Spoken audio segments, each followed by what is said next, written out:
our embedded whiteboard has a new series of tools that we've added to make it even more convenient to use. Let's take a look at a few of those now. Over on this side of the toolbar, I have a few buttons that are new. One of them isn't necessarily very new, but I just want to review it, which is this button right here that actually looks like a pen coming down on a screen that has arrows looping around it. When I touch that button, what it actually does is it allows me to switch from the whiteboard to the screen annotation tools on whatever source I'm currently using, such as the built-in PC. And what that allows me to do is it allows me to transition ideas from the whiteboard to the screen annotation tools on the source, and I can go back and forth at will. So that's one convenient way to use the whiteboard. Another tool that I have access to is this button that looks like a picture, and in fact that's what it does, is it inserts pictures. And I've got a couple of ways to do this. I can actually navigate to the File Commander and access a folder of pictures that I have stored on the panel. But as you can see, I've got some recents right here, so I'll just go ahead and choose one of those. I'll choose this one right here. And that puts the picture on the screen, and it allows me to move it around. I can also rotate using this little button right here, and I can rotate it back and forth if I want it to be in a different orientation. And of course I can use the whiteboard tools to annotate directly over it, like that. So that's another tool that I have access to. Right next door to that, I have a button that looks like a letter T. That's actually a text box button. So when I touch that, it allows me to choose the color of the text as well as the size of the font. So I'm going to choose blue. I'm going to leave the size alone. Touch the screen, and there it is. There's a text box.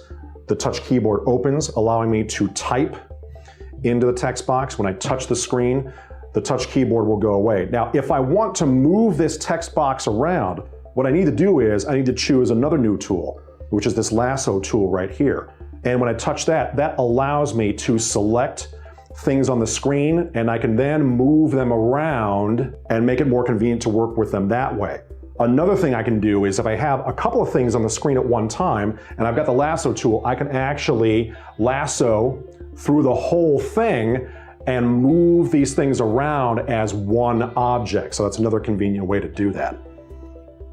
Over here, next to the T button that we were using for the text box, I have a button that just simply looks like an arrow.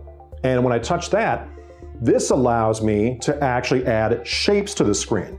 And there are a number of different choices and colors here. I'm just going to go ahead and choose a circle and then draw a circle on the screen like that. I can draw lines like that. I can change the color, and I can also change the fill if I want to.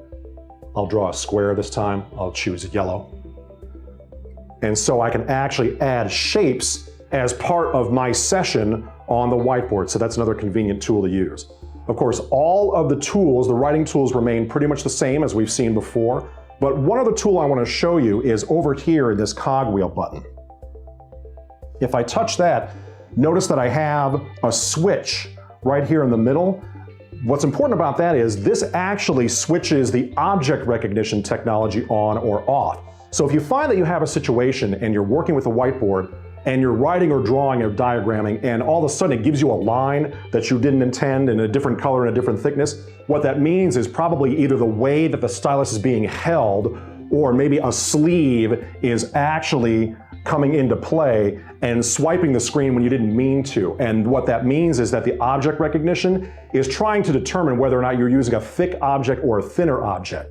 So using this button, you can turn it off by flipping it over to the right. That will turn object recognition off, so then whatever tool you use, it will stick with the thickness and the color that you chose.